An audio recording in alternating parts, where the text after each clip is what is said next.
আজকে আমি কাকু মাছের ডিম দিয়ে একটা মজার একটা রেসিপি বানাবো। এই ডিম রান্না করলেও ভালো লাগে না, ভাজি করলেও ভালো লাগে না, একটা মজার রেসিপি বানাবো এটা দিয়ে। সেই জন্য আমি ডিমটা ভালো করে ধুয়ে নিছি, এই যে একটু হলুদ দিয়ে দিলাম। এখন আমি ডিমটা ভালো করে সিদ্ধ করে নেব। তো ডিমগুলো সিদ্ধ দিয়ে দিছি। এখন একটা আলু, কয়েকটা পেঁয়াজ আর রসুনগুলো ভালো করে কুচাই নিব।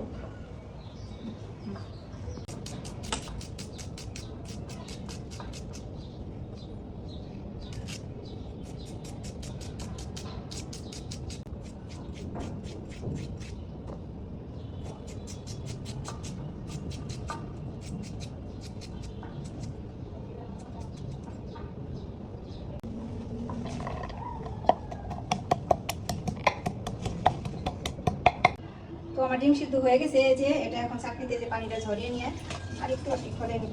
অনেকগুলো ডিম একটা মাছের মধ্যেই হাত কেটে দেবো। এখন চাকরির মধ্যে একটু ফেলে নিতে হবে।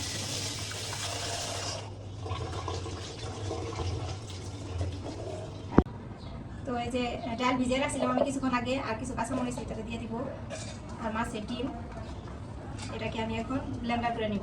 তাদের ব্লেন্ডার নাই তারা হচ্ছে পাটায় বেটে নিলেও হবে। তো এই যে ব্লেন্ডার করে নিয়ে আসছি ডাল আর মাছের ডিম আর কাঁচামরিচ।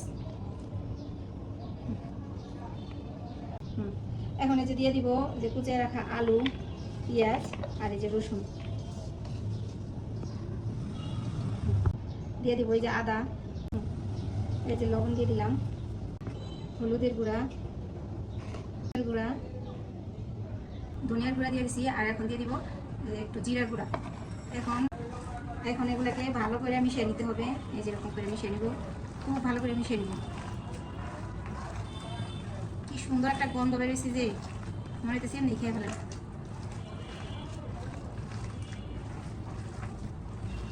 কতগুলো হয়েছে। তো এই যে দিয়ে দিলাম একটু চালের গুঁড়া। চালের গুঁড়া না থাকলে ময়দা দিলেও হবে, আমি আর একটু দিয়ে দিব। চালের গুঁড়া দিলে কি হয়, একটু মসমসে হয় আর কিছু। তো এই যে কিছুক্ষণ রেস্টে রেখে দিয়েছিলাম সুন্দর করে মাখিয়ে, এই যে দেখেন এখন এগুলোকে ভেজে নেবো। এই যে কি সুন্দর হয়েছে দেখেন। তো এই যে কড়াই গরম হয়ে গেছে, এখন তেল দিয়ে দিব।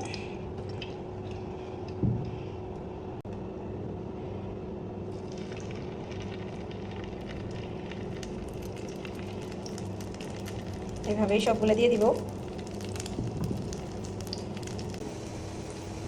তো এক পিঠ হয়ে গেছে, এখন এগুলো উল্টাই দিন।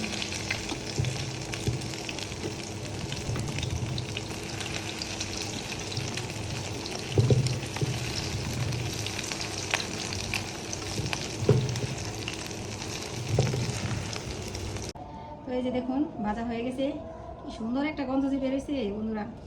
এই সস দিয়ে খাই, বিকালের নাস্তা হিসেবে আপনারা ব্যবহার করতে পারবেন। বিসমিল্লাহ।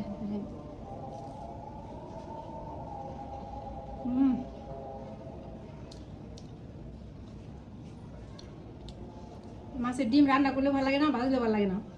এরকম করে বানাইলে যে এত মজা লাগবে আগে জানতাম না। যদি জানতাম তাহলে আরো আগে বানিয়ে খেতাম।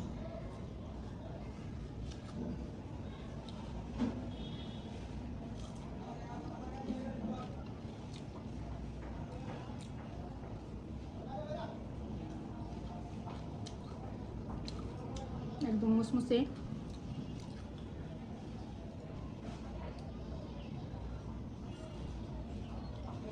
ধনে পাতা কুচি করে দিলে মনে হয় একটু ভালো লাগতো, ধনে পাতাটা নাই।